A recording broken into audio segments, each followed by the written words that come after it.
Small businesses the coronavirus has impacted could get loans from money defense contractors haven't used. The National Defense Industrial Association and the National Small Business Administration will try to convince Congress to move money in the CARES Act so the $17 billion allotment doesn't expire. General Hawk Carlisle, U.S. Air Force retired, is president and CEO of the National Defense Industrial Association. Hawk, it's good to see you. Thanks for coming on.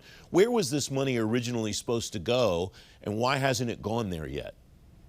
So 4003, it was money. It was meant as a loan for businesses, and the intent, the $17 billion that we're talking about, was set aside for defense industry to help them weather the pandemic storm. It was a loan with the intent of getting them through these tough times, keep the workforce going, and be able to continue their business. Unfortunately, it hasn't gone there because some of the restrictions both Congress and the administration put on it is pretty onerous for public companies, and things like the workforce and how long and how you show it on your balance sheet.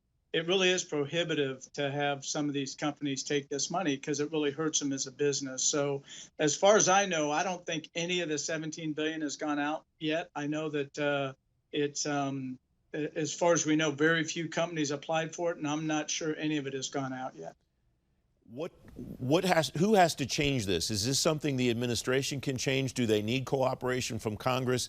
Is this something they could do with a quick fix to the legislation that already exists? Does it need to be in the next? What does that structure look like, Hawk? Yeah, really, all they really need to do is recolor the money. So right now it's a loan. It's appropriated from Congress. So what they need to do is recolor the money and put it into the Small Business Innovation Research pot and let them use that to take SBIR to phase 2 and phase 3 for already existing embedded small businesses that are doing work for the Defense Department.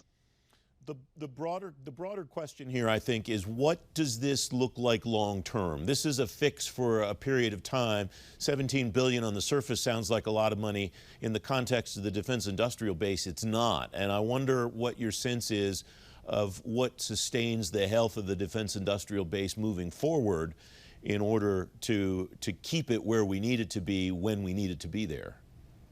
Right. So our intent here is to make sure the small business industries in the defense industrial base are healthy. And this would go a long ways in helping them because it really is, there's never enough money in SBIR. And it gets, you'll get vetted, capable companies that'll produce an innovative solution for the Defense Department through phase 1, but getting the money to get them to phase 2 and phase 3 is a challenge. And this will go a long ways in doing that for small business.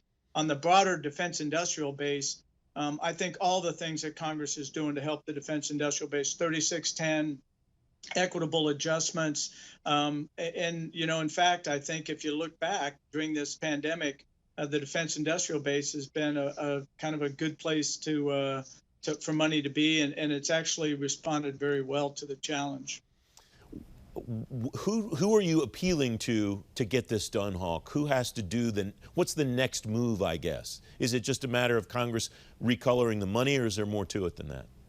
No, that's pretty much it. The letter we sent to the appropriate committees inside Congress and the leadership was take the money that's already appropriated for 4003, recolor that, and put it into the SBIR program. So hopefully in the next stimulus package, they can do that fairly quickly. Does the fact that they're having a difficult time agreeing on whatever the next stimulus package looks like impact the timelines for these companies? We've heard stories of some of these companies, 1, 2, 3 people working for a company farther down in the industrial base that might not make it by the time another stimulus bill's done. Yeah, definitely. Timing's a factor. I mean, it's, some of these small businesses are really, living hand to mouth. They're mortgaging their houses to make payroll.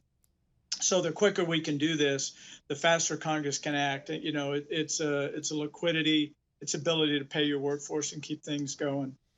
Is there a role for some of the large companies that rely on some of these subs to help them execute for the department? Is there a role for them to help these companies to at least tide them over somehow? Well, there are a lot of the companies are doing it. The increased progress payments to big companies, as well as how it flows down to the smaller companies, they're doing that.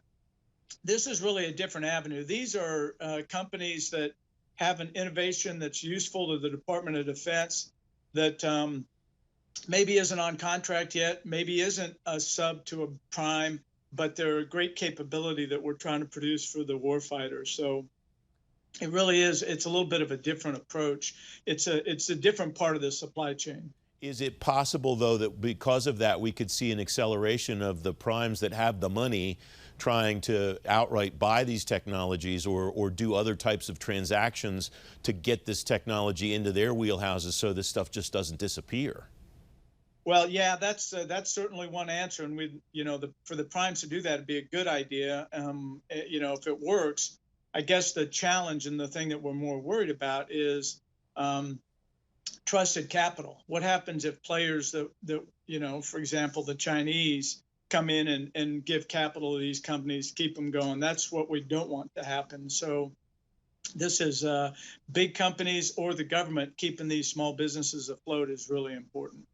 You remind me, Hawk, that the next time you come on, I want to talk about that concept of adversarial capital, because that's something that was a term that I would say before the virus we heard a fair amount about. Response to the virus has kind of tamped down the discussion around it, at least to what I'm hearing, and I think it would be useful to continue that conversation. Thanks very much for coming on, as always.